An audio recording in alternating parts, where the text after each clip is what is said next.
تاریخ نسلوں کی کہانی ہوتی ہے، لیکن کچھ نسلوں کی کہانیاں وہ داستان بن جاتی ہیں۔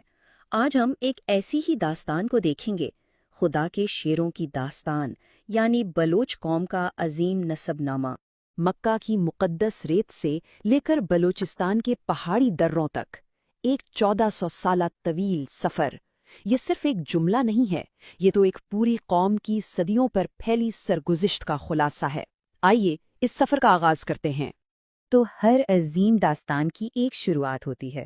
بلوچ قوم کی کہانی بھی ایک ایسی شخصیت سے شروع ہوتی ہے جسے تاریخ خدا کا شیر کہہ کر یاد کرتی ہے۔ اسد اللہ یعنی اللہ کا شیر، جی ہاں، یہ وہ لقب تھا جو پیغمبر اسلام صلی اللہ علیہ وآلہ وسلم کے چچا حضرت امیر حمزہ کو ان کی بے مثال بہادری کی وجہ سے دیا گیا تھا۔ یہی وہ شخصیت ہیں جو اس شجرے کی، اس عظیم داستان کی بنیاد ہیں۔ ان کی زندگی کے 3 اہم ترین لمحات نے جیسے تاریخ کا دھارا ہی موڑ دیا۔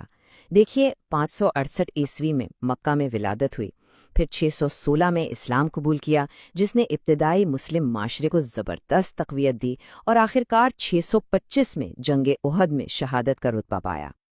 اب ہم اگلی نسل کی طرف بڑھتے ہیں اور ایک ایسے واقعے کو دیکھتے ہیں جس نے ان کی تقدیر ہمیشہ کے لیے بدل دی، ایک ایسا سانحہ جو ایک نئے طویل سفر کا محرک بن گیا۔ سال تھا 680 عیسوی، میدان کربلا، تاریخ کا ایک فیصلہ کن موڑ۔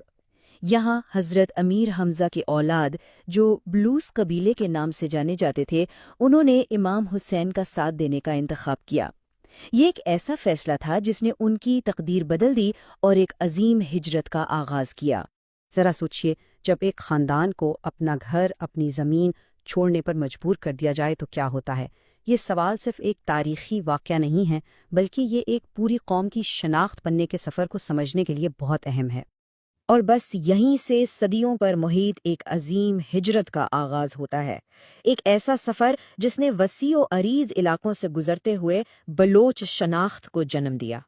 تو کربلا کے بعد ظلم سے بچنے کے لیے عالمش خان کی قیادت میں اس قبیلے نے ایک جرأت مندانہ قدم اٹھایا۔ انہوں نے شام کو چھوڑا اور مشرق کی طرف ایران کا رخ کیا۔ بڑی دلچسپ بات ہے کہ ایران کے علاقے کرمان میں ایک تاریخی تبدیلی آئی۔ یہاں زبان نے تاریخ کو شکل دی۔ اصل میں مقامی فارسی بولنے والوں کے لیے بلوش کا تلفظ تھوڑا مشکل تھا، تو انہوں نے آسانی کے لیے اسے بلوچ کہنا شروع کر دیا، اور بس یہی نام ہمیشہ کے لیے اس قوم کی شناخت بن گیا۔ یہ عظیم ہجرت کئی مرحلوں پر مشتمل تھی۔ سفر کا آغاز شام کی وادی بلوس سے ہوا،